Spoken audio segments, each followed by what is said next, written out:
lagi. Saya Muhari Anggara. Saya Nala Syarania. Saya Lia Octavia. Saya Alia Izia. Saya Kamra Munira. Saya Nadira. Saya Muhammad Masro. Saya Azam.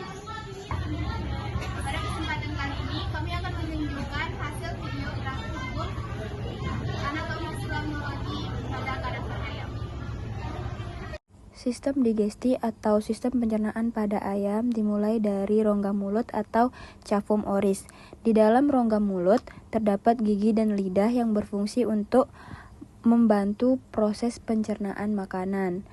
Setelah dari rongga mulut, makanan turun dan akan masuk ke faring. Setelah dari faring, makanan masuk ke esofagus. Setelah dari esofagus, makanan turun ke crop atau tembolok, yaitu penyimpanan sementara. Setelah dari tembolok, makanan akan ke proventriculus. Jadi setelah makanan masuk ke proventriculus, maka makanan langsung masuk ke ventriculus. Di dalam ventriculus ini, makanan akan digiling menjadi partikel yang lebih kecil. Setelah masuk ke ventriculus, maka makanan akan dibawa ke dalam usus halus, yaitu duodenum, di mana duodenum ini menyatu dengan pankreas. Setelah dari duodenum, maka makanan akan masuk ke dalam jejunum, di mana di akhir jejunum ini terdapat tuber miracle. Setelah dari jejunum, maka makanan akan dibawa ke bagian ileum, di mana ileum ini terdapat penggantung yang bernama mesenterica atau mesenterium. Setelah dari ileum, maka makanan akan dibawa ke cecum, yaitu bagian utama dari usus besar, di mana setelah dari cecum itu, makanan akan mengalir ke bagian usus besar yang kedua, yaitu kolon. Setelah dari kolon, maka masuk ke rektum. Baru setelah dari rektum dikeluarkan melalui kloaka. Sekian, terima kasih.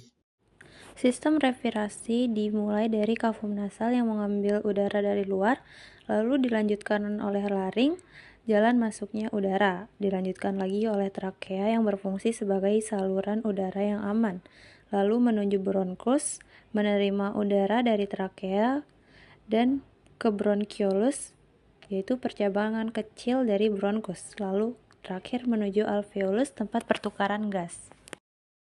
Menjelaskan bagian-bagian dari gambar tersebut. Yang A, atrium kanan. Fungsi atrium kanan yaitu menerima darah kotor dari seluruh tubuh melalui vena cava superior dan interior, menyalurkan darah tersebut ke ventrikel kanan. Yang B, ventrikel kanan.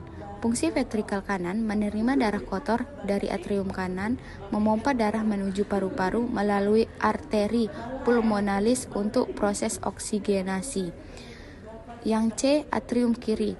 Fungsi atrium kiri menerima darah bersih dari paru-paru melalui vena pulmonalis, mengalirkan darah tersebut ke ventrikel kiri. Yang D, ventrikel kiri. Fungsi ventrikel kiri, ruang memompa terkuat, memompa darah bersih ke seluruh tubuh melalui aorta, menyediakan suplai oksigen dan nutrisi ke jaringan.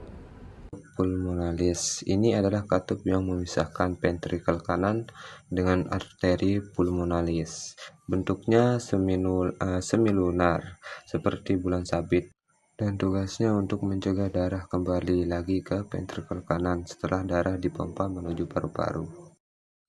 Dan yang terakhir yaitu katup aorta. Katup ini yang memisahkan ventrikel kiri dengan aorta. Bentuknya juga semilunar, memiliki 3 daun katup, dan bekerja untuk menghindari aliran balik darah ke ventrikel kiri setelah jantung memompa darah ke seluruh tubuh. Jadi intinya gini ya, semua katup ini memastikan darah mengalir satu arah dan pada ayam. Ada satu perbedaan khas, yaitu anterioventrikular kanan yang bentuknya bukan seperti mamalia, melainkan berupa lipatan otot yang menutup sendiri ketika ventrikel kanan itu berkontraksi. Sistem reproduksi pada ayam jantan. Pertama, sperma diproduksi di bagian yang disebut testis. Testis menghasilkan sel sperma sekaligus hormon testosteron yang mengatur sifat kelamin jantan. Dari testis, sperma bergerak menuju epididymis. Pada bagian ini, sperma mengalami pematangan awal. Selanjutnya, sperma berjalan ke saluran panjang yang disebut vas deferens. Vas deferens adalah jalur utama yang membawa sperma dari testis menuju kloaka. Pada ayam jantan, vas deferens juga berfungsi sebagai tempat penyimpanan sperma sementara sebelum dikeluarkan. Di ujung vas deferens, sperma masuk ke kloaka.